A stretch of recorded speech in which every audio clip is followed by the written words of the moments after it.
3, 2, 1.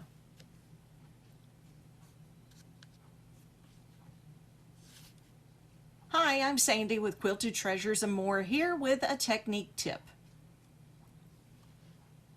So a lot of people ask me, I've had people ask me, how do you make your polka dots?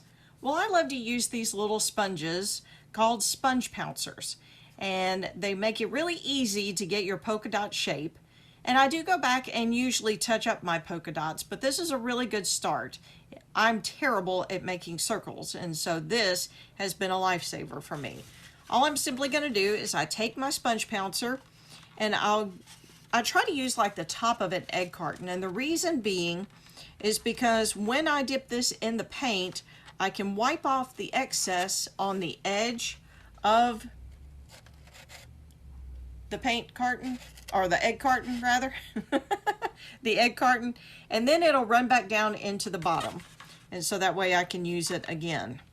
So I'm just going to dip my sponge, my pouncer, into my paint. I'm going to wipe it off on the side and just make sure it's not globbed on. Just make sure you got a good coat, but it's not globbed on. And then what I'm going to do, I'm simply going to go straight down, press down a little bit, not a lot. I'm not going to jam it into the paper, but press down, twist, and then pick straight up. So again, I'll do it where you can kind of see my hand at an angle. Straight down, press, twist, and straight up. And then I'm going to get a little more paint.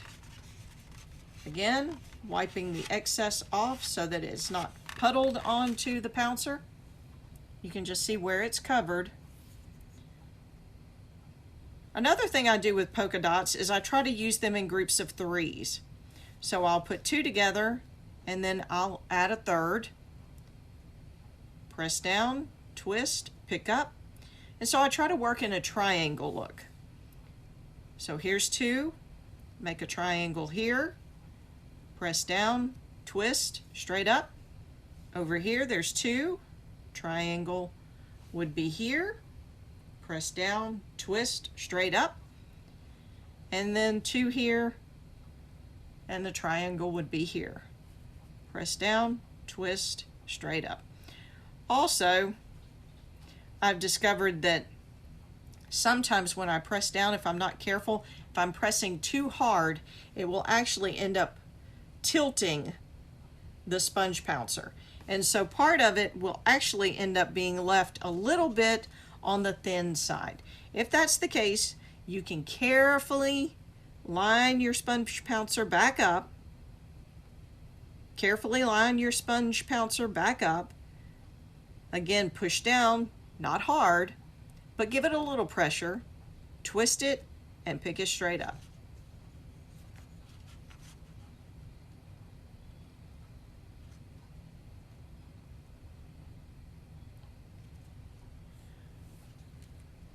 Now, after I've done this, if I notice that there are actually some little spaces that I feel like the bubbles may create little lighter areas, then what I'll do is I'll take either a round brush or what is known as a filbert tip brush, and I wouldn't use one quite this big, but a little smaller in size than this, but it's rounded on the end, and it works really well when you're working with curves.